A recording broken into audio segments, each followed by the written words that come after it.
I gotta have my notes. We are live. We're live. I gotta grab my notes on my handy dandy phone. Well, hello and welcome to the Modern Homesteading Podcast. How you doing, Rachel?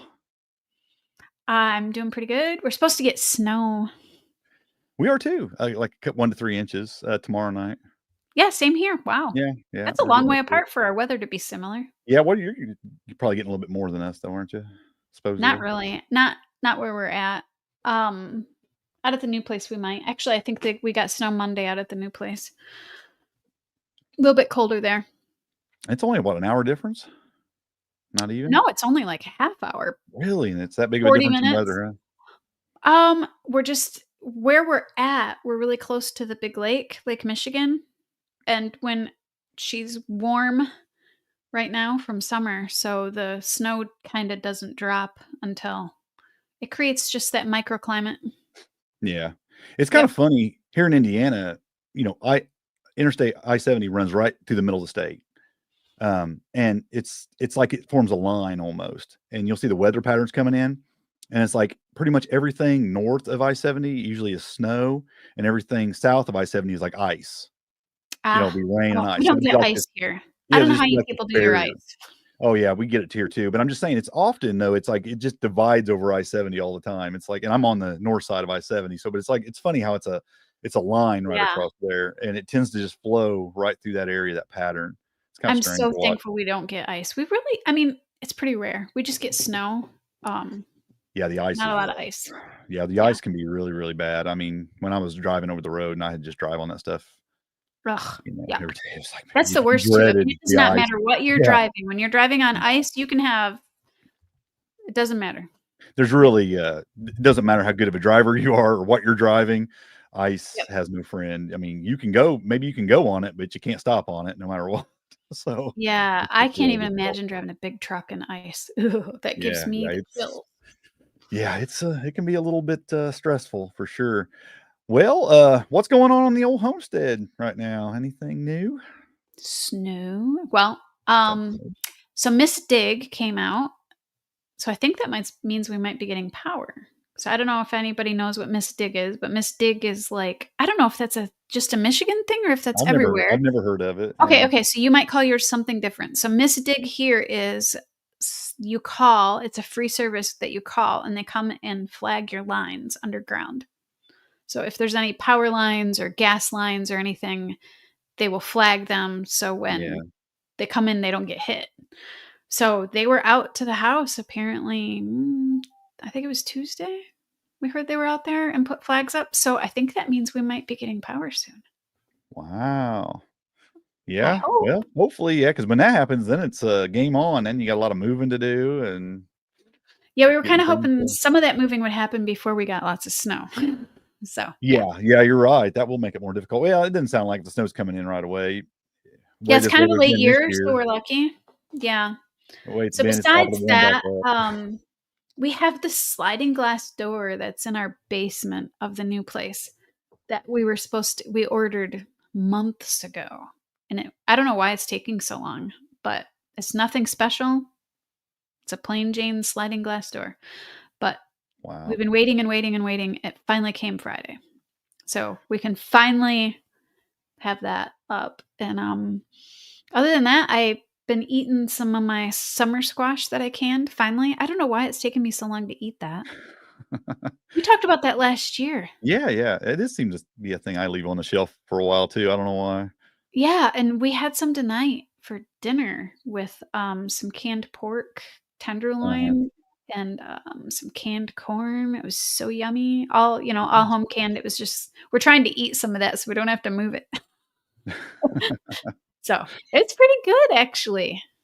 We have a couple folks popping in and saying hi. Crazy Life Homestead and Food Forest Permaculture. How you doing? Thanks for swinging by. And Brian from Food Forest Farms. Is it Food Forest Permaculture? No, Food Forest Permaculture. Permaculture, Brian. Is that Brian? Coffee guy.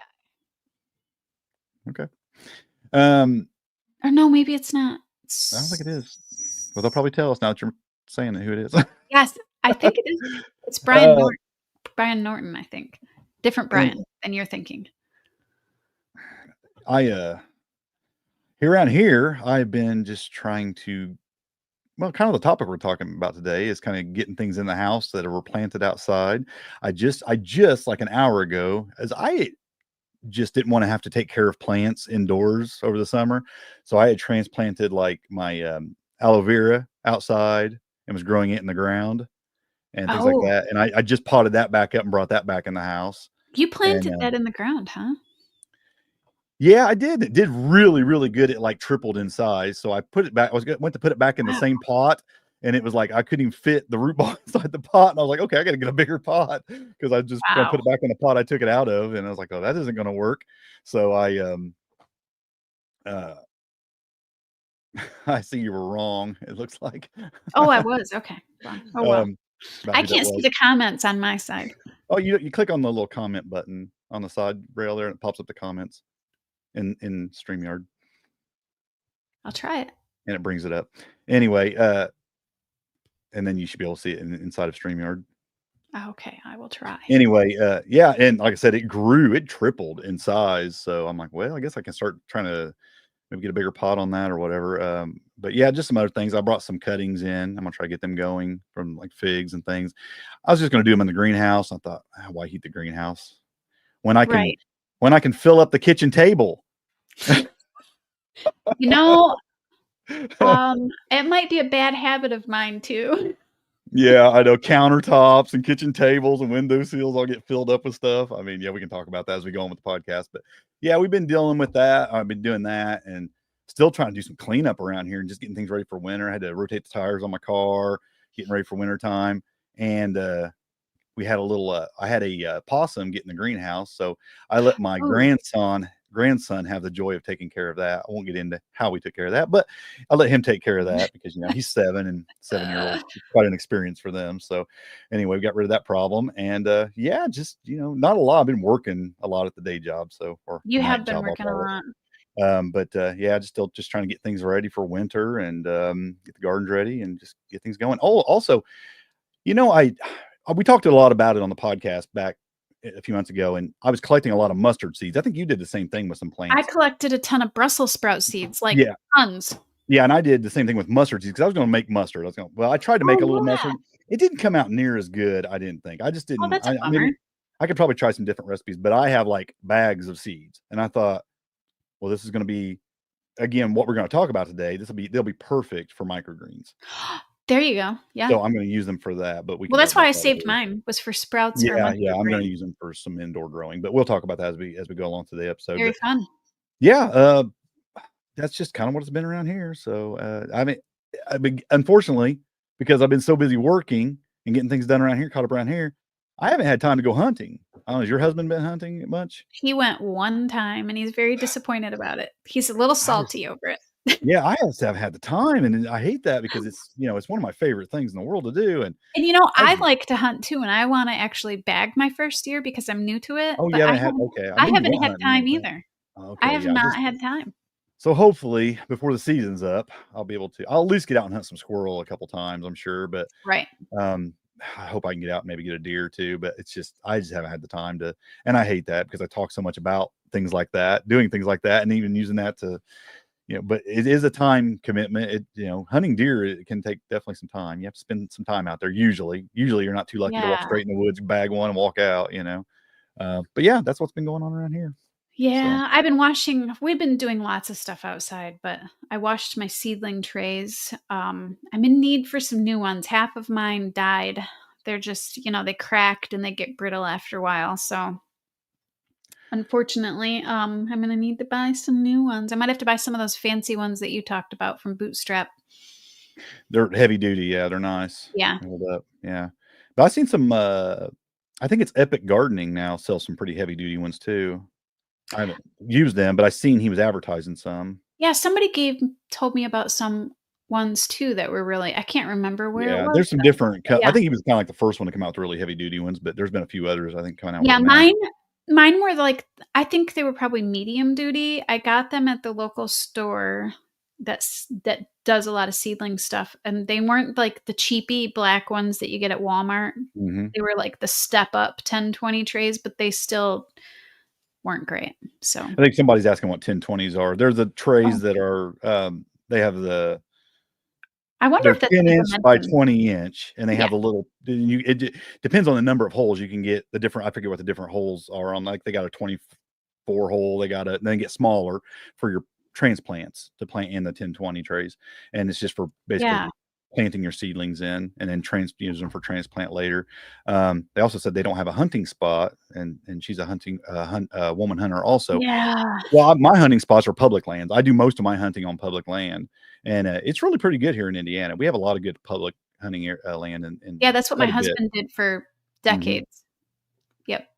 Yeah, and I enjoy it. I mean, like I said, I just live a few miles away from a public hunting area that's, Yeah, you guys get big deer down there too because you yeah, guys they got are. a lot of cornfields.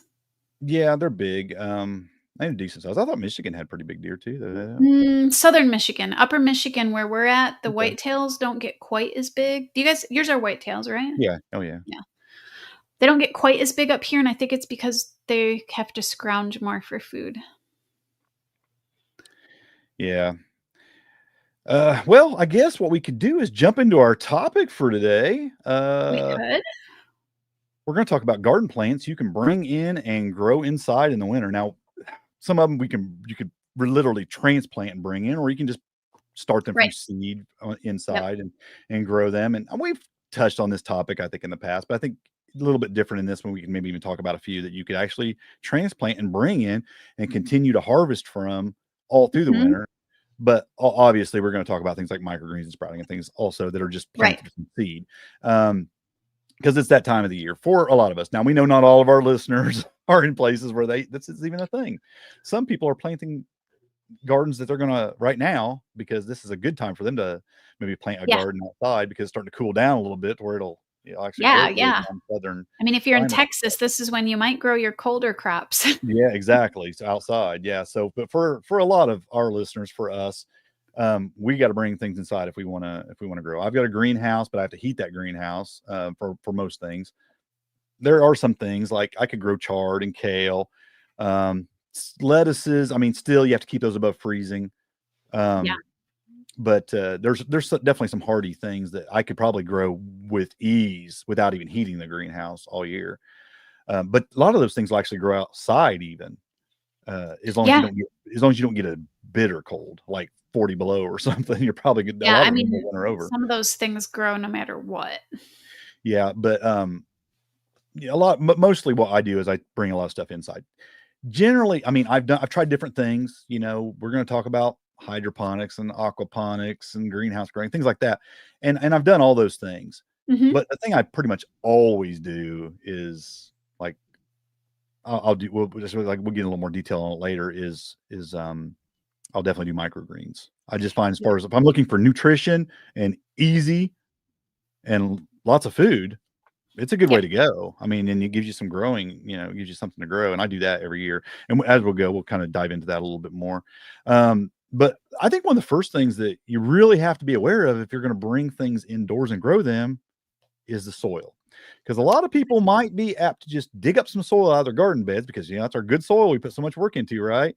And then bring that into the house. And that might be a mistake. Tell Might us be. why. I've Tell us done it why. before. I've done it a before. few times, and I've paid the price for that a couple times Yes. before too. Tell us why that's a bad idea. Well, if you like gnats all over your house, dig up the soil and bring it in. Yep. Aphids We've all got over your plants. Yeah. bugs. So Yeah. then the plants that are inside, because I do have indoor plants because I like plants, so they're inside too. So then the indoor plants got introduced to pests they had never met before in their lives.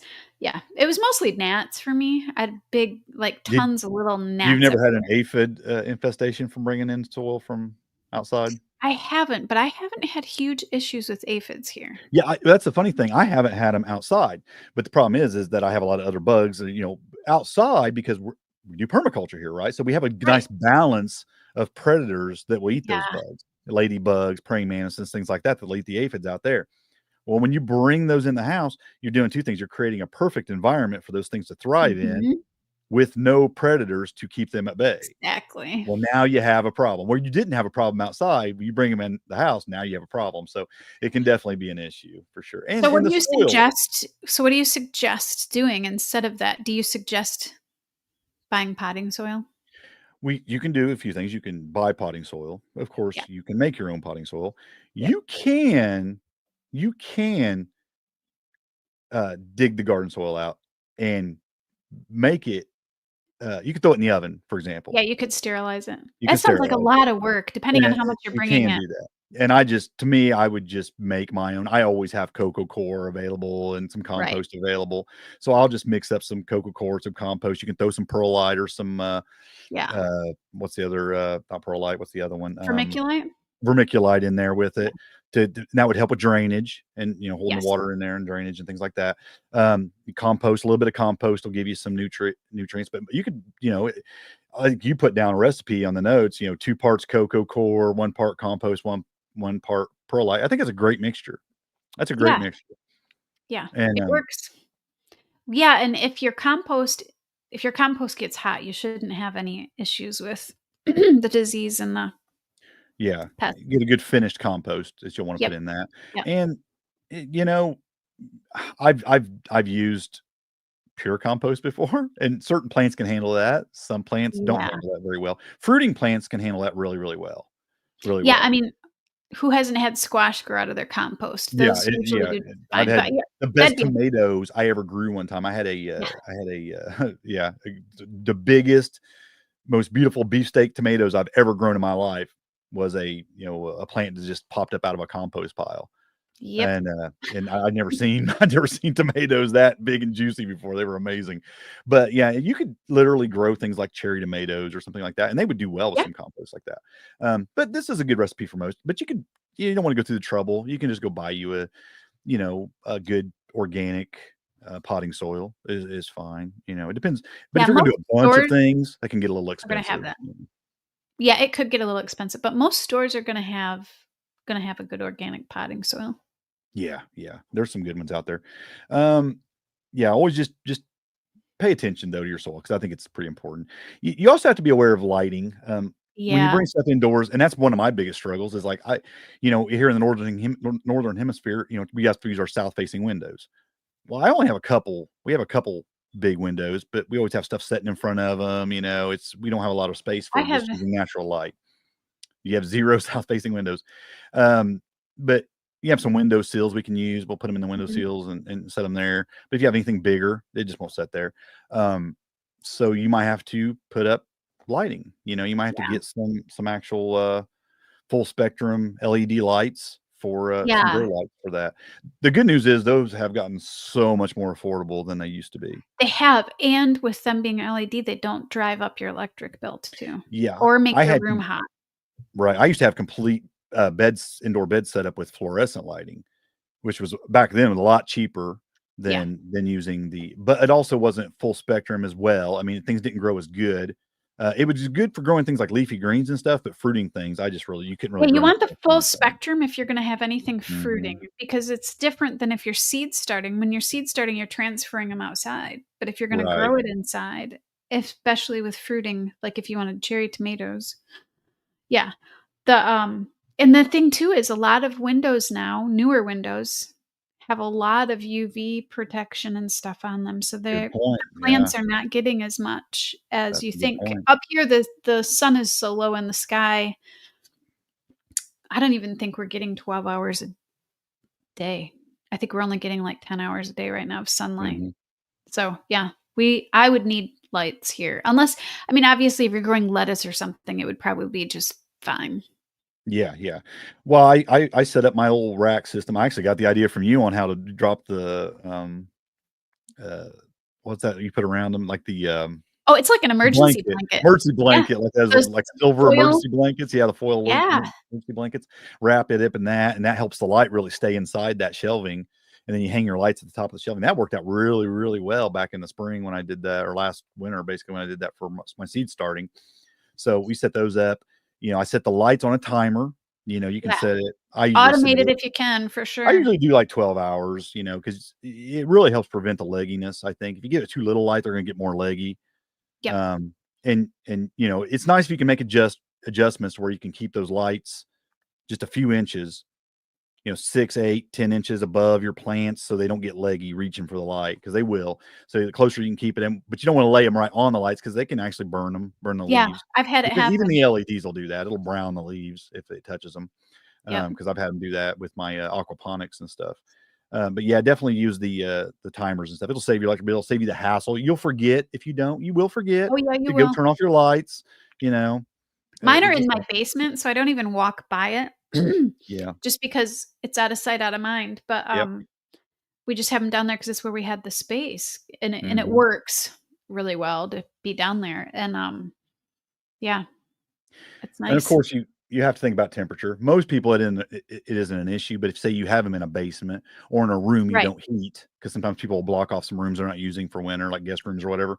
You can put them in there, but you really need to keep that temperature above 60, 65 at Yeah, I least. was reading up on it. It's like 60, Yeah, 65 is kinda where most plants like it. I mean, yeah, your kales and stuff will be fine if it's lower, but they just really thrive yeah. at, like, that And 60 degrees. but most people keep their house around 70, and that's fine Yep. too. They'll do fine in that. Just have a room temperature that way, and Yeah, it's just something you got to pay attention to. I was more thinking if people put them in an out of the way place, like if your basement's too cold. I was thinking more too cold, like you Yeah, said. If you were putting right. them in, like, a bedroom that was shut off or in the basement, just make sure it's warm enough. Mhm. Yeah, Yeah. absolutely. I've seen, you know, especially if you're gonna wrap a shelving system or whatever, there can be humidity issues that can cause Yes. mold and things like that in the dirt. So maybe if you get some kind of an airflow through there, it's nice. Things like that. You know, not really dry like cold draft, but just airflow, air movement will it'll keep the top of the soil dry, and you won't get that fungus, you know, algae and stuff growing on the soil, and you know, it's just little things like that. What do you use? Do you usually use a fan? That's what I use. I just set a fan. I have a box Yep. fan at the end of the shelf, and I just Yep. blow through there, and I just leave it on low, and I keep an airflow going, and it doesn't seem to be an issue that way. It does Same. dry. It does dry the pots out, the It stuff out does. quicker though. Yeah, So you do have to be a little bit more serious about checking on the watering to make sure that they don't dry out. Because I have definitely forgotten for 3 or 4 days to water, and things are suffering. So so you you don't know, have your water automated? I do not have my water automated, and that would be a great idea, but I don't. Um, I should. I might this winter do that, because that is my biggest thing, because I get busy and then I Mhm. just don't, especially when you're not going back or turn lights off and on, you're not thinking about it because you know, oh, that's automated. I'll do that like every 2 or 3 days or something. Well, then Right. 5 days goes by and everything's struggling, you know. It happens. Yeah.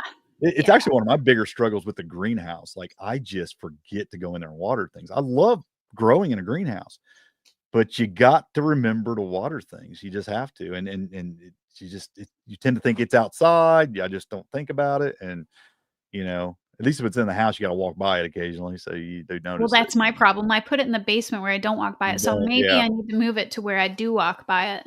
yeah. I've got an actual room where I put stuff up in, but anyway, yeah. So pay attention to that. So temperature, water, light. This is what makes Yep. plants grow, right? And Yep. nutrients in the soil. You get those things covered, things are going to grow. So what do you grow?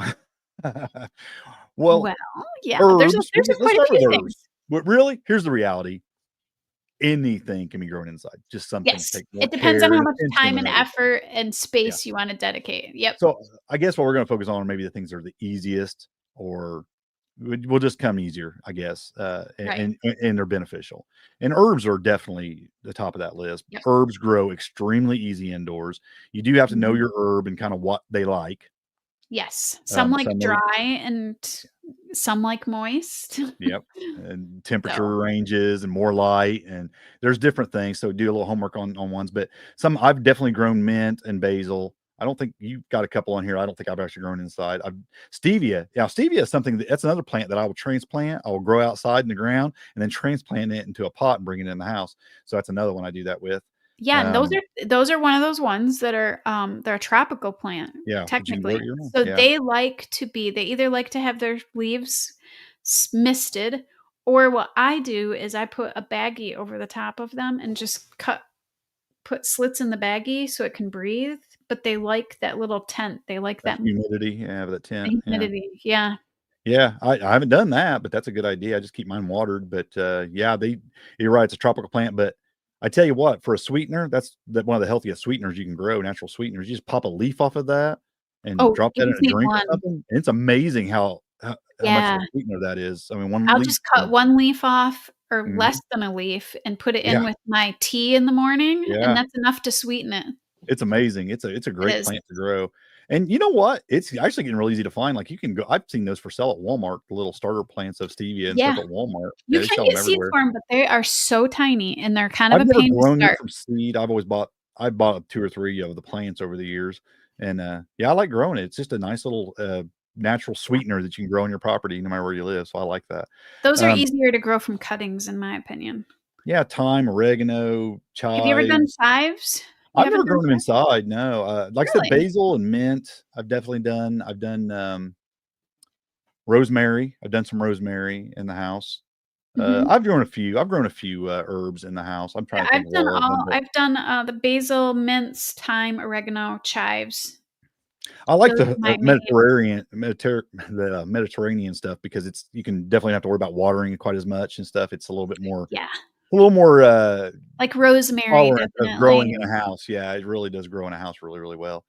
The ones that require more wet soil and stuff, like I said, I'm apt to kill those because I don't wanna pay attention to the watering as much. But that but it kinda shows you, like, in permaculture, you see, like, the herb spirals, Yes. and basically, that's how you can kind of identify an herb spiral because you have, like, where you plant on an herb spiral, the reason those work, they're kind of a permaculture idea is because in the different areas of that spiral, on the down and the up, of course, the high stuff is gonna be drier 'cause it's gonna have more drainage. But if it's going to be south facing in our hemisphere, it's going to be sunnier. You're going to have the sunnier, Right. dry here. Down at the bottom on the north side, it'll be your wettest and least sun. I mean, you just place the right herbs in that spiral for the Yeah. little microclimate that you're creating for it. And so you're thinking about that and then bringing that into a house, and which ones to how to take care of each one if you learn it for that. So yeah, I think that herbs are a great thing They to, are, and there's nothing like fresh herbs make your to house smell nice too, yeah. to make your house smell nice and to spice up your cooking in the winter. I mean, it's Right, just there, and herbs are really expensive if you buy them and fresh, and and if you buy them organic, even if they're dried and organic, they're and most of them, they don't require a lot of root space, so you can grow them in some small pots. You can set exactly. them up in the window, and Yep. so they're kind of out of the way, and then as your in your kitchen and your window sills, and you just reach up there and pop a few leaves off or, sprig of this or whatever and drop it in your cooking, and it's just really convenient. So, it's a good way to do it. Um, so moving on to veggies, though, there's actually a lot of just vegetables, garden vegetables that you can grow in the house. Now, since day one, early when I first started, homesteading, my whole goal was health, right? I wanted to eat healthy year Yeah. round. Well, I had to do something, so what I started doing was growing, lettuce in my house. I made, like, lettuce beds down in my basement and had lights over them. Of course, I was using fluorescent lighting back then, and, I just had my little I had 2 by 4s squared off on the cement basement floor filled with soil, and I I remember hung seeing I hung pictures of lights over the this. top of them, and I had lettuce beds growing in my basement, I and it remember worked seeing great. pictures. Yeah, it worked fantastic, See, and I now did what that I for the first, did like, 2 or 3 years. so what I did was, I did grow bags, which I don't know why I chose to do grow bags because they dry out so quickly, but I did Mhm, grow bags on top of a rolling cart mhm. because our basement's kind of small and I needed to be able to move it around to get to other things, so to roll it around, so I had my whole setup on this rolling cart with lights hooked to it even, and I would roll it around the basement, but we had lettuce and bok choy or pak Yeah. choy, I'm not sure how you say it, but that's one of my favorite vegetables, by the way. Yeah, it grows So great, yeah, inside. so we were growing both of those all winter. Yeah, they were Yeah, I yummy. like that because you get that cabbage. I mean, it's a cabbage. It's a kind of type of Yeah. cabbage. So you get that, you have the lettuce. You can grow spinach. Spinach grows really good indoors, Mhm. because it just seems like it doesn't, the temperature-wise, it does really well. Light-wise, it seems like it requires a little less, but yet, it still does really, really well. Um, literally, you can dig up one of your pepper plants and pot them up and bring them You inside, can. and They they will will keep produce growing. peppers year round. Now, unless you've got a really good sunny window, you're gonna require a lot of light, so you're gonna need a good Mhm. full spectrum light over the top of them if you don't have like a picture window you can set it into. Um, but that's definitely one. And, all the greens, I see someone just mentioned, collard greens. Oh, yeah. Yeah, absolutely. You could grow collard greens inside. I mean, it just, Chard, again, chard. kale. The thing is, I don't Yep. bring that stuff in because it grows so good outside even in the wintertime. I Yeah, mean, that stuff is so hardy. Even yeah, here, I mean, I'm in grow zone 5, 6-ish where I'm at, and you can just go dust the snow off of it and I do. I've pick kicked the it. snow off my chard many times and just hate it. It actually tastes better at that point too. It really does. Yeah. But there's really almost nothing you can't grow inside. I mean, like I said, I've grown cherry tomatoes inside. I've grown Mhm. cucumbers inside. I'm Yeah, I done have it, not done any cucumbers inside, but I Well, I've done them knew. in the Yeah, greenhouse. okay. I could have done them inside. I mean, it really wasn't no different. I just, Yeah, like, I yeah, put I think I you literally the only could. heat I had when I was growing those is I put them on heat pads, the electric heat pads, and I didn't even actually heat the That greenhouse. makes I just had sense. them sitting on the heat pads, and it just produced enough heat to keep them growing. And then I put a piece of, a little fence up, and I just climbed them up that fence and was, picking them out of the Yeah, greenhouse so, like I mean, that. like we said, it just depends on how much space you wanna Yeah, give this. Yep, again, there's nothing you couldn't grow inside. It's just space, lighting, yep, work. Some things are just going to require a little bit more. You're going to have to create a better, environment for them, which brings us kind of to the next thing, which is like citrus trees, dwarf citrus trees. Absolutely, you yeah. can do it. I don't do it. You've I done a don't lemon tree. either. I You have did a lemon tried tree, didn't I have you? Yes, but they never make it past a foot tall. I've tried Okay. them from seeds. Now, I have if I bought an actual tree, I know I could grow it. I have friends picking lemons from their lemon trees right now Hmm. because they grow theirs inside. In the Yeah. summer, they roll it out under their patio, and in the winter, they bring it back inside. I know a guy who grows pineapples like that, just even in Yeah, I have a Indiana. friend who just picked a pineapple. Yeah, Yeah. same thing. Yeah, Yeah, I mean, so you can literally it's just how much work do you wanna put into it? I right. I tend to not wanna put that much work into stuff, so I don't grow citrus in the house, but yeah, lemons, limes, oranges, Yeah, you could do dwarfs easy. avocados even, I could do my figs in the house if I wanted to, and you could make those happen. There's a lot of things you could bring in like that. I generally don't just because it's more work, and I'm looking for things that grow easy, quick, things Right. I'm gonna be able to eat from. I'm not really doing it because I want the challenge. I'm doing it because I want to eat some of that stuff, right? But it's also fun to have a challenge. I mean, It is. there's I definitely enjoy it. yeah, there's a lot of things that you can grow really small with the dwarf varieties that you could definitely do that with, but they're gonna take up some space even as a dwarf variety. They're definitely gonna you have to have a big Yeah, pot in front of a window or whatever with yeah, maybe an they're a additional big light pot. also. You're probably gonna wanna have it on wheels because otherwise you're gonna Yeah. hurt your back. Yeah, exactly, exactly. So, yeah, I mean, there's now you mentioned in the notes, and this is something you do have to think about is you're gonna have to hand pollinate when you get fruiting anything. Yes. You're probably gonna have to because you don't have the wind. You move stuff around, You are the wind. or insects to walk the pollen Yep. around. You're gonna have to hand pollinate to get that stuff to produce. So it is something to think about. But Yeah, if you decide to grow anything that needs pollination, yes, yep. that's why greens and herbs just seem to work out really, really well because they just Yeah. don't. They Yep. tend to just They don't need take that. care of that. Um, you even included in the notes about restarting plants from kitchen scraps, and I've done a couple of those. I've Yeah, done the so have celery I. thing. I've done the celery thing a couple I times. think my most successful thing has been the celery Yeah, because that's pretty cool. You stick the base of the celery after you yeah, cut the stalks off and plant that. Just put that right down in the soil, and it'll grow new I stalks of have celery. had a hard time getting celery to grow from seed. So Me for the too. past 3 years, what I do is about halfway through the winter, I buy a bunch of organic celery and do a bunch of restarts and then plant those back out in the garden. I always get celery to start from seed, but it never gets very big. It always just Right. grows That's really what I have too. skinny. Yeah, it Yep. just grows really skinny. I don't know why. But yeah, you can do that with green onions. I've actually done the green onions in my aquaponics before. Just take the bases of those after you chop the ends Oh, off them, yeah? stick them in the top, and they'll just grow a whole new green Yeah. onion. Yeah, I've done that. Um, Yeah, again, those you are can super do nice. yeah, you can do all that. There's I did all bok these things. choy. Have you ever done Um, the sweet potatoes? Have you ever grown the sweet potatoes in the house?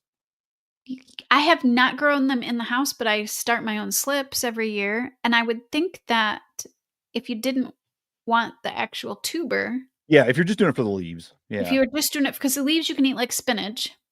I can So, remember as a I could kid easily in school doing the little toothpick and a sweet potato thing and water, and it grows out Yeah. I mean, I remember doing You could that. So, I mean, totally do it, and it makes yeah, a beautiful yeah. vining plant. You could totally do it. I should try it this winter. So, yeah. See, we have a comment here says ladybugs come in the house in fall and naturally make their way to the plant areas. They can, I guess. Mhm. Generally, I've had the aphids win that battle if I brought that soil in, but that'd be fine. Yeah, I would love to have some ladybugs in the house. It wouldn't bother me a bit to have a few ladybugs crawling on my plants, taking care of any little aphid problems or anything like that. That'd be nice. I guess it depends on how bad your winters are. If got them in there early enough too, where you're at. Maybe it's a Yeah, ladybugs would be great. I'd it wouldn't accept bother me. those. Yeah, it wouldn't bother me a bit. But yeah, there are definitely a few things you can grow inside when it comes to just kitchen scraps.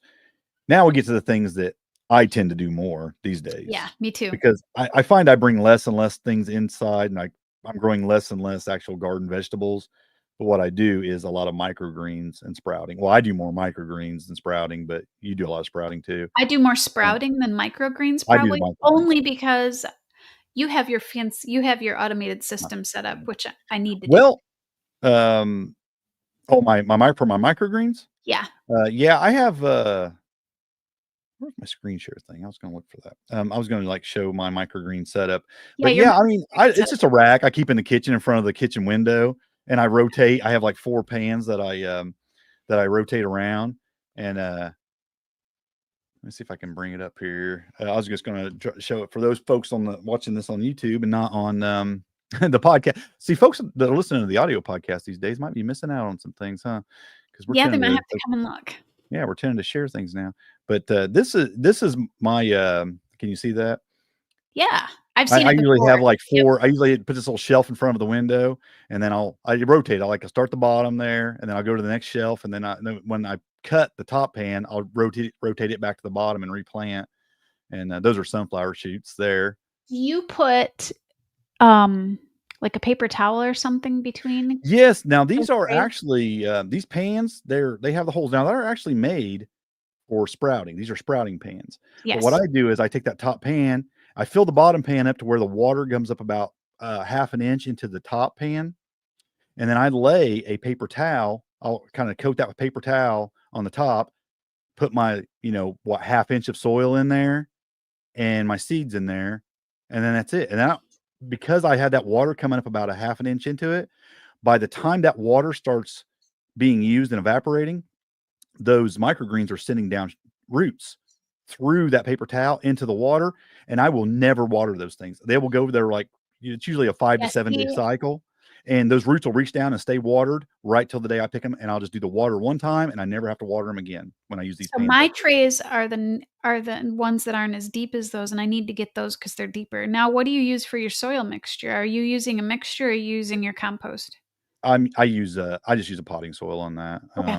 Am I still presenting? I am. Ain't I? Stop screen. There we go. I just use a potting Yeah, soil. and that is such a great way because microgreens have so many nutrients. It's like everything that was in that seed is in those little leaves. Yeah, we have a comment again that says, love microgreens. I have a salad mix ready to cut now. Peas, radish, broccoli, alfalfa, clover. Ooh, you're making I me love hungry. those mixes. I actually buy some of the mix bags too that have just a Me bunch too. of variety. And that way you just get kind of a mixed bag of nutrients. You get a little bit of everything that way. The radish, I love the radish microgreens. But I tell you what, for some reason, I think the sunflower are like my favorite. I don't know what there's just something about those shoots, those sunflower shoots that I just love. Put them on a sandwich or in a salad or whatever. They're just great. But I love those trays. They make some that are thinner, and I think that's what I've seen lately for That's sale. what And I mine, have. mine are the thicker ones, so they hold a little bit more water. So maybe them thinner ones, you might even have to do a second watering with those. I don't know, but I like I like those trays for that. They're just the perfect trays. I mean, they're like I said, they're supposed to be for sprouting, but I use them for Right. microgreens, and they work Yeah. fantastic. I've actually seen them promoted. I started talking about those a couple of years ago, and in the last year, I've actually seen them being promoted as microgreen trays Oh, now. wow. Also, yeah. So I didn't know of anybody ever using them for that before. But that's my setup for microgreens. I grow everything. Like I said, we were talking about when we started the podcast how I collected those mustard seeds. So I'm gonna be planting a lot. I'm evidently be eating a lot of mustard green microgreens this year because I I'm have gonna a be eating a lot of bags. kale and Brussels sprout greens because that's what I Yeah. collected, tons of them. I love the pea shoots too. I love those Oh, pea those are shoots. so Those are yummy. really good. Yeah. There's Those are some that are really just better than others. I really like some of them a lot. All the brassicas, like broccoli and stuff, are really good. I don't do like the grasses though, like the I have alfalfa or alfalfa. have you done the clover and alfalfa and things like that? I've not tried any of I those. haven't tried the clover, but I've done Wheatgrass. alfalfa I've for seen the people doing health the wheatgrass. reasons, Yeah. and I really like it, but they're really small, which makes it a little bit harder. Yeah. I just pretty much stick to the bigger, yeah, like the bigger ones. I love, The bigger there's only seeds about, definitely are easier to work with. I think I'm only maybe grown 5 or 6 different things, Do you do except for what mung comes in the beans at big stuff. all? What was that? Mung? The mung Nope, beans? No? never I had love those. so somebody commented they like the sunflowers. I love the sunflower sprouts. Yeah, I think it's They probably the are thing I eat the mostly. amazing. Now, when I was doing a lot of sprouting, I had my little sprouting setup for my rabbits where I was Oh, sprouting yeah, yeah. sunflower seeds. But now what I'd always been told though is because I would buy like those 50-pound bags of sunflower seeds at like Rural King or whatever. They're real cheap. I mean, just a few bucks and you get like a 50-pound bag. But I did hear that you probably shouldn't use those for human consumption because they're not cleaned and they can have like mold and stuff, unlike the ones you buy or collect Yeah, yourself. Well, I yeah, don't know. I get a little bit like, ugh, should you? But then I've also heard people like putting like a drop of bleach in the water. And I'm like, yeah, but I don't really want to do that. yeah, I don't wanna do You that either. know? So I don't know. But I did do that. I had a nice little setup for the rabbits where I would do all the sprouting. I I mean, I used to fed do them it a for my whole chickens, tray. and they Yeah, loved it. I did a whole tray of sprouts for them daily. Yeah, so I mean, that's just one thing you can do. Um, how about now? Do you do sprouting? When you do sprouting, you just use the jar, like a I mason just jar, use the jar when I do sprouting. seeds, a little bit of water, It's shake it up, dump it they out. have they have special kits that you can get. Um, Mhm. I've just gone with the jar with a stainless steel. You can buy the stainless steel, um, that go in the ring. Screen, kind of like The the screen, screen. there we go. Why Yeah, can't I think of that word? But I use the stainless steel, and then I just, I wash them 2 or 3 times a day and rinse them, and then I just tilt them up against the wall onto a towel. yeah. It's the super simple, cheap homestead method. Yeah, yeah, it is. It's a really easy. I guess for me, even just I think I think sprouts are great. I guess I go that extra mile with the microgreens because I think because they're in some soil, plus they're going a little bit longer than sprouts. They tend to. I think they're a little bit more nutrition Yeah, in I think microgreens there is. versus sprouting. I think But they've what I do like about sprouts is though they're so much more tender because they're fresh. They're just the we also smallest don't get the stage. seed with it. With the sprouts, you tend to get the seed with it. Yeah, and with the microgreens, you don't because you cut them off the base, Yeah, and so you yeah. don't have the, yeah. So there's that too. I tend to gravitate more to the microgreens I like than the microgreens, the way they taste better. mhm. Um, the sprouts have just been Super easy. Like easier I said, you for got a me mason right now. jar, Yeah, got a I mason need to jar you have can a do it. spot set up permanently for microgreens, and then I think I would be more likely to do it. I I like that little rack I put in front of the kitchen window. That just seems like a force, Yeah. and it seems like 4, um, is just like I said, it's about a 7-day rotation. I generally and I just keep one going. So like every 2 days I have roughly every 2 days I have a pan ready. So it's more than I can eat, really. It's really more than I can eat. So the rabbits get nice treats and things like that when that's more than I can eat Right, because and then the I rest of mean, it, you just throw in the compost?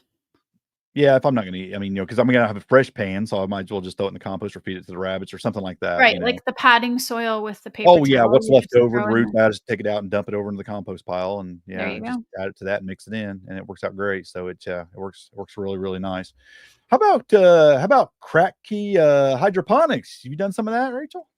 I have experimented with it, I wouldn't Me say I'm an too. expert in I it. experimented with it a couple times. Yeah, I Yeah, probably, it's probably something I will do more once we get moved again, but it's so what worth it it. is it is the simplest way of doing aquaponic or hydroponics because Mhm. you don't need bubblers or anything like that. What you need is some kind of holder. Most people use like a mason jar, and then they use the net pots the Mhm. aquaponics, Here, hydroponics I have a picture use. we can You have a share for the picture of folks it? on YouTube. Most Yeah. people will make the jar dark because Well, these yeah. jars aren't dark, but they probably Yeah, should so be. basically you're starting the seed inside of some kind of grow medium. They use, a lot of them will use perlite, coco coir, or they'll use the little clay balls In the little net pots in a with little net the pot, and they'll yeah. set it down in that jar, and then the water will come right to the bottom of it, and it will sprout its Mhm. little tentacles there and its little roots, Roots, and it will yeah. soak up the nutrition. So the one thing that you do buy is you do buy the hydroponic, um, Little powdery nutrition, mix like in there, the what it's liquid yeah. nutrition or whatever. So, and there's lots of different options for that. Obviously, I would go with an organic one if I was gonna do it, but, it's just really simple because you don't need anything else, and most people will I think they were just showing in that photo what to do, but most people darken it just because it keeps the water from getting algae in it. Mhm. They'll put like a I saw what I thought was a really good idea was people putting like a black bag around it, because if you paint it, then you can't ever see the water Right, right. You could probably just line. even set it down in some kind of a box or something too and kinda Yeah, like yeah. sitting So then box you or grow it under something. lights, and there's people growing all sorts of stuff, and I mean, it depend the you can grow them. People do them in totes too. I just Yeah. prefer Yeah, you can glass I've seen things. setup where they have several of the net cups drilled into the lid of a tote, and then you Yeah. fill that up with the water, and yeah, and you can grow several things in, like, a big Yeah, and tote. I've seen people growing Yeah. tomatoes that way, like Yep. baby tomatoes, and Yeah. basically, you could probably grow a full-size tomato, but if you were gonna do something like that, you might wanna look at, like, the dwarf varieties. There's plenty of container and dwarf varieties for lots of different vegetables, but it is one way to do it. I usually prefer soil, but if you wanted to go soilless, this is a way to do it. Yeah. Yeah, and I've not done literally hydroponics has been something I haven't done a lot of. Crack key, I did it a couple times kind of as an experiment. I also got one of my daughters had bought me one year for Christmas, one of them little kits. It was a hydroponic kit and it had like the 3 cups in it, and then you'd put the water in the A bottom little and light. you had a little light that went over the top of it, and I grew some herbs in that, just kind of played around. It's a small thing, so you just couldn't do a lot with it. But it works, and it's basically what it was. It was a crack key, Yeah. it's basically what it was because there was no circulation or anything. The roots were just going down in there and soaking it up, and it worked really well. Yeah, Um, I have friends that have, like, whole hydroponic systems, that's all they grow in, they don't grow outside. They have, like, a it moves, it's like one of those cylinder type ones that you see. I'm oh, sure I got almost all homesteaders have seen them, and this thing is, like, 6 or 7 feet tall, if and you I go to I'll just share an Amazon link on those because there's a whole lot of I mean, I showing the pictures on yeah, Amazon, there's a but ton of those, yeah, if you and just go people onto use those a Amazon, lot, and, in the summer, he rolls it out onto his deck, and in the winter, he rolls it I back into mean, his house. Yep, look at some of these different there's so many options on those, and some of there them are is. definitely more expensive than others, but some of them are Mhm, really affordable. I mean, for and like $100 on a couple of these. you can find DIY ways to make these. Mhm. His is a specific name brand, but he actually has moved it onto his sailboat. Oh, really? Wow. Yeah, yeah. Yeah, So, there's anyways, some, there's so many different ways, and I think something like that is really good option if you are, like, an apartment dweller. mhm. Yeah, I think they're definitely a more modern way to grow, and but you can grow some really good stuff. There's no soil, so I think there's probably a little bit of Yeah, a I lack always in worry about nutrients that too. maybe. I Yep. always do worry about that. I want the most nutrient dense stuff I can get, so maybe it is a little less nutrient dense, but they seem to grow really, really well. I still bet it's Yeah, better than yeah, and anything you're gonna find at the grocery store. if you have super tight space and you're in an apartment or in a very you don't have a yard or I just yeah, it's a way. Yeah, Or I you're up think in it's Alaska in the Arctic Circle where they don't get sun now for, like, 65 days or something crazy. There you go. now something we didn't put in the show notes, but I want to talk about just a little bit because it's something I've done quite a lot in the past.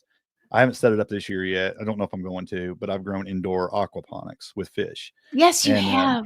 I and would love to do that. I have I'll just drop a picture for those folks on YouTube here, if they wanna see my setup that I've set up out in the garage a couple times. That I is think the that would be wrong so cool. That my um, husband really wants to do it with fish, and he wants to eat the fish. yeah, no, I just used goldfish in mine because they were the goldfish that were in my outside pond, Okay. and, so I was just like, whatever. I'll just bring them in the house. That way I don't have to heat the pond, to keep the water from freezing. And yeah, I mean, as you can see here, I just had a nice little rack system set up with, and I grew everything under the grow lights, You had grew the everything fish on the top. circulating. Yep. Yeah, and it worked. I just had a nice, it would flow through every few minutes, like every 15 minutes or so. I can't remember what, half hour, something like that. I can't remember how I set it up now. I had the timer set up. I'd have to go back and read my own blog post on it now just to figure out how I had it all set up. I have that all documented. But yeah, I mean, I was growing tons of herbs. I was growing lettuce. I was growing some brassicas. I got some broccoli growing in there. I had all kinds of stuff growing in there. And it worked really well. I ran that thing for 2 whole winters. Yeah, and it worked great. So And it was just, what kind of fish could you grow in them besides you goldfish? if you had a large tank set up, you could definitely do tilapia. You could definitely do bluegill, crappie, small catfish, and it depends on, what kind of tank you had set up. You'd need a really big tank for some really big stuff, obviously. So, Right. but goldfish, we have a little backyard pond that had goldfish in it, so I just brought those in and used those and put those in there, and it worked great. Wasn't gonna eat the fish, but by golly, the fish waste kept the plants growing, let me tell you. Yeah, I bet they would. They grew really well. As you seen, they were hitting the lights. They were growing so fast. I couldn't even, I mean, they filled up those whole shelves like in no time. That's It grew crazy. Oh, super I mean, and fast. fish poop a lot. One of my Yeah. kids has goldfish, and yeah, she's And, constantly cleaning the and tank. what's funny is that kept that water crystal clear. I think you've seen that in the picture. That water is crystal clear. It stayed that way. The only thing I ever had to do to clean that tank was every once in a while some algae buildup would get on the glass, and I would just reach down there and wipe the glass off. The Wow. water stayed perfectly clear I all need to winter go to your long. blog post and create one of these for some Yeah, gold it's a little bit of for work. I some mean, it's a fish. lot of PVC pipe, and you're running pumps, and you're doing all the stuff, I but would love to it was do neat. perch or You could bluegill. definitely do perch and bluegill. Yeah, and I if yeah, and I'd wanted to do that too, but it's like I already had those fish, so I thought, well, might as well just Right. Yeah. use what I've got here and keep them going, and they got pretty big too. Goldfish get pretty big. Those goldfish were when they finally, well, what happened was, I built that big one in that bigger aquaponics setup in my greenhouse. Yeah. Well, then I had a pump fail, didn't go out there for several days because I had automatic fish feeders and everything going on there. So I just That's didn't the worry one bad about it. thing about automation is when it And I fails. walked by the greenhouse and I smelled it and I Oh went, dear. and I walked in there and of course all the fish are floating and bloated and everything. The plants are all dying. And I'm like, oh man. So I had to clean up that mess. But so you definitely, no matter how automated things are, you still Just have check to on it. check on them. It's not a good thing. So anyway, that was kind of like the final thing I thought we'd mention, as far as you can do that too if you want a more, complicated, but yet also natural. You're not using any kind of a hydroponic powder or anything like that to grow your stuff. You're using fish waste, which is more natural. And I just think it's a kind of a more natural way of having that water only um, way Yeah. to produce food. So all But those ways work there's really good. multiple ways.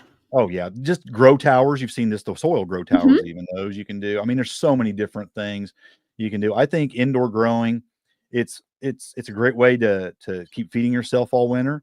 Um, it's a great way to just kind of fill that desire too for gardening all winter long. Well, It's not even going to in the overwhelm you because there's not a lot of it, but yet just enough to keep you satisfied till spring, yeah. right?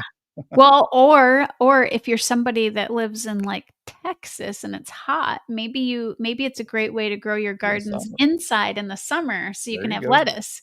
Grow a few things in the summertime like that. I, Yeah, I I like I like growing a few things. Again, though, winter is also that time to relax and slow down, and so I don't overwhelm myself by bringing in too much stuff. that's part of why I don't try to grow the Exactly. experimenter in me would love to, like, grow pineapples and everything else and bring it all inside, but Yeah. the It, reason I stick mostly with the sprouts and the lettuces is because I kinda need a little bit of a break after harvest season, yeah. and It's a nice yeah. break. It's kind of why I've kind of just reduced it down to just the microgreens pretty And in much. reality, as far Yeah. north as we are, it's only a couple months because by the time February, March rolls around, I'm Or the starting to seeds. get my seeds and Yeah, s yeah, so it's only exactly. 2, 3 months. Yeah. Yeah, the microgreens definitely satisfy me. It keeps that extra fresh food, nutrients, it's great, it's easy. Yeah. It's not so much that overwhelms me. I'm definitely doing less indoor growing in the winter than I used to. Used to, I filled the house up. I mean, the table had stuff on it all. Yeah, I had every windowsill packed up. I had stuff under grow lights everywhere. I had shelves. It was crazy. I had, like I said, I had the lettuce beds down in the basement, full I length might again 8-foot once we move, lettuce but bed. right now, shoo, yeah. Yeah, I it's have, fun, but indoor plants right now. I have indoor plants that you cannot eat that we have growing, but, I got my first seed catalog in the mail already for next year. exciting, isn't it? It is. I have not allowed myself to open it yet. I am refraining. I can't hardly resist. I get one in the mail, and it's like, "Okay, I gotta sit down here for Seed 15 minutes, and at Savers least flip a sent it few out pages." early. Did you Which get one company yet? was that? Who was Seed it? Savers. I don't think I've got mine yet, no.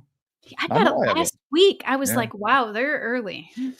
Yeah, that is earlier than normal. It's like usually like December, January before those go out, it seems I know, like. I checked it. I'm like, "Did I order this?" But it says 2025 on it.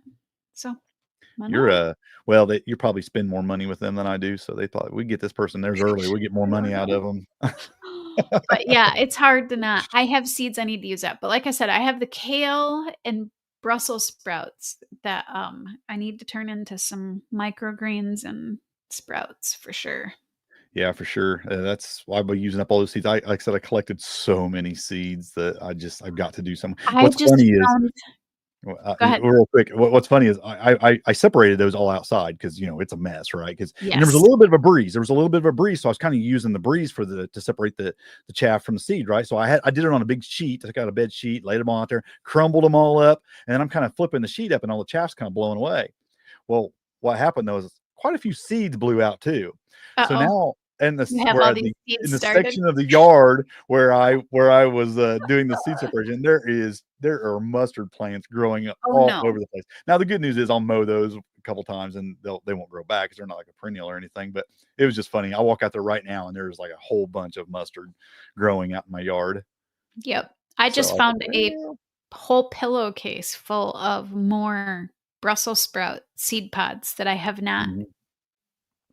have not separated yet. Yeah, I And I still was like, got two "Oh, I bags thought of I did mustard. all of those." It's a whole I still got a couple bags of mustard seeds I haven't even Yes. went through yet. I don't even know if I'm going to or not because I've got so many, and I just didn't like the way to actually make mustard, the condiment. Right. I didn't like it. It just didn't taste as good to me. I don't know what the trick is. Maybe I can try it a few more times and see if I can't figure something out, but Might need a I different did. recipe. Yeah, I'm gonna try look around for some different Do they recipes. I didn't toast them like. or roast them? No, Hmm. I can't I've remember what never it was tried to now. make mustard, so that's It was the one of first the time I'd few ever things I tried, and have it not it tried to wasn't make. very good. I even bought a Yeah. special little blender, a little, for grinding seeds. It was a real fine one to really try Okay. to make it real, and it just didn't, I don't know, it just didn't quite work out the way I There was must be a hoping. magic. Did you ferment it? Maybe you have to ferment Yeah, it. maybe there's some different methods I can try. I need to look at some other recipes. I tried one recipe, but it wasn't very Okay. good. Yeah, Yeah. maybe I got plenty to do some experimenting with if I want to, so. That's Well, one I thing I have think, not tried. is making mustard. Yeah. Yeah. I like eating mustard though, so I'll eat the mustard plants and that'll be fine. There you go. Well, you have enough seeds to make microgreens for a long time now. I will be able to make several pans of microgreens with the seeds that I've collected, no doubt about it, so. Well, I think we'll wrap things up there unless you have something else you wanna add in here? No, that is it. Alright, well, folks, thanks for joining us today. We had quite a few people popping in, leaving some Yeah, that comments. was We great. really Thanks for appreciate coming. it. Yeah, we really appreciate it, and, yeah, catch us next week. Right now, we're doing it at 4:30 on Wednesdays. May change in the future in a couple months as schedules change and whatnot, but right now, I think you can just plan on meeting us here at 4:30, PM Eastern on YouTube. So, yeah, thanks for joining us, and until next week, happy homesteading. God bless. And grow where you're planted.